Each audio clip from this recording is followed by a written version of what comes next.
During his funeral, the coffin began to shake. In the small village of Kuta, there lived a boy named Kolu and his younger sister Salome. Life was not easy for them. Their parents died when they were still children, leaving them all alone. But though they had no father or mother, they leaned on each other. They worked, they laughed, and every night they sang by the fire. Kolu had a deep and powerful voice. Salome's was soft and sweet. Together their songs filled the village with joy. The elders would shake their heads and say, "This boy's voice will not stay in Kuta, it will travel far." And it did. When Kolu grew older, he left the village for the city. His songs reached many people. He sang about farming, rain, love, and hope. Soon the world knew his name. But the city was not like Kuta. In Kuta he had Salome, the mango tree, the sound of crickets at night. In the city he had bright lights, crowds, and noise but no peace. Fame surrounded him, yet his heart was empty. He was far from home, far from the sister who was his only family. One morning, the sad news came back to Kuta. Kolu had died in the city alone and lonely. The whole village wept. The men beat the ekwe drum slowly. The women wailed, and children sang his songs through tears. At the front walked Salome, her heart broken, carrying Kolu's old wooden flute.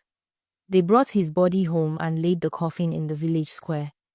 Everyone placed flowers and red earth beside it. Among his things, Salome found a letter he had written. "No matter how far I travel, my heart belongs to Kuta. If I die away, bring me home. Only here will I rest." That night, the people gathered under the stars. The elders asked Salome to sing, but she could not.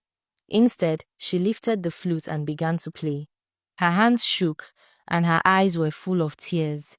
The tune was the song she and Kolu had shared as children, the song of rain falling on the farmland and children laughing after harvest. The village grew silent. Even the wind seemed to stop. The coffin began to move again. Slowly, the lid shook. Kolu sat up. His eyes opened, and his chest rose with breath. "Salome," he whispered. The people cried out, some ran, others shouted with joy. "Kolu lives. The ancestors have returned him." Salome dropped the flute and ran to him, hugging him with tears of joy. What was meant to be a burial became a celebration. The drums beat fast, not for mourning but for dancing. The people sang, they danced, and they praised the ancestors. From that day, the story was told. The songs of Kolu are stronger than death. Though he died of loneliness in the city, love brought him back home.